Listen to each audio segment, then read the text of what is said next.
और एक दीपिका एक जितने भी हमारे बाउंसर हैं ग्रीन रूम के बाहर चले जाए, कल्लू जी आ गए वहाँ पे चले जाए, जितने भी बाउंसर लोग हैं आवा।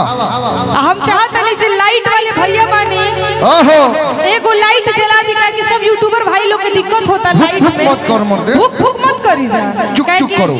ये लोग कैप्चर करे में दिक्कत होता जब भी लाइट रोड़ा बने बाउंसर लोग भाई तो भुकाई जमात ना तो लोग कैमरा भी भुकाए लगता है। जितने भी बाउंसर हैं यथाशीघ्र कल्लू जी के गाड़ी के पास जाए, बाउंसर लोग कल्लू जी के गाड़ी के पास जाए।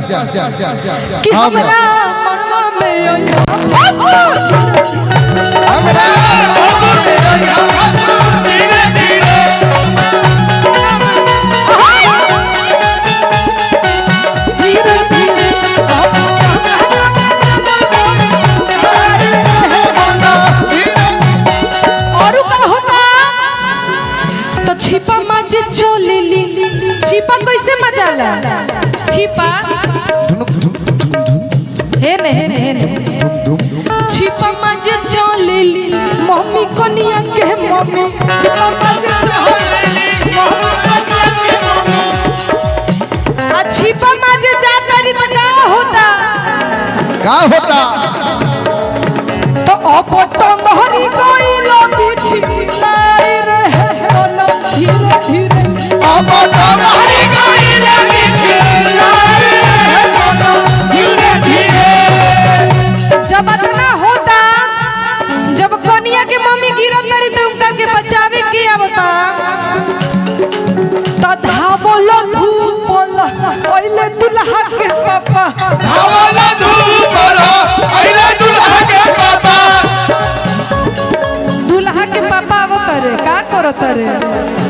तो अब सहुर के लिए हरे उठाई रहे धीरे धीरे अब सहुर के लिए हरे उठाई रहे धीरे धीरे अब अंगना में लागल उठाई रहे धीरे धीरे अब अंगना में लागल उठाई रहे धीरे धीरे अब अंगना में लागल उठाई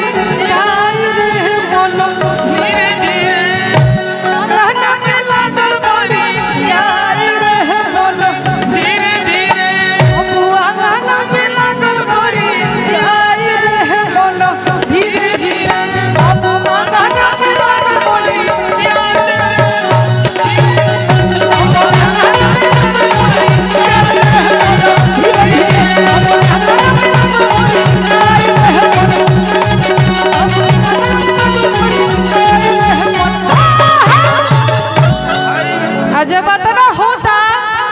बियाह शादी भई सखी अपन आवत तरी सैया जी भीरी सैया जी के भीरी आवत कहतरी का कहतरी सैया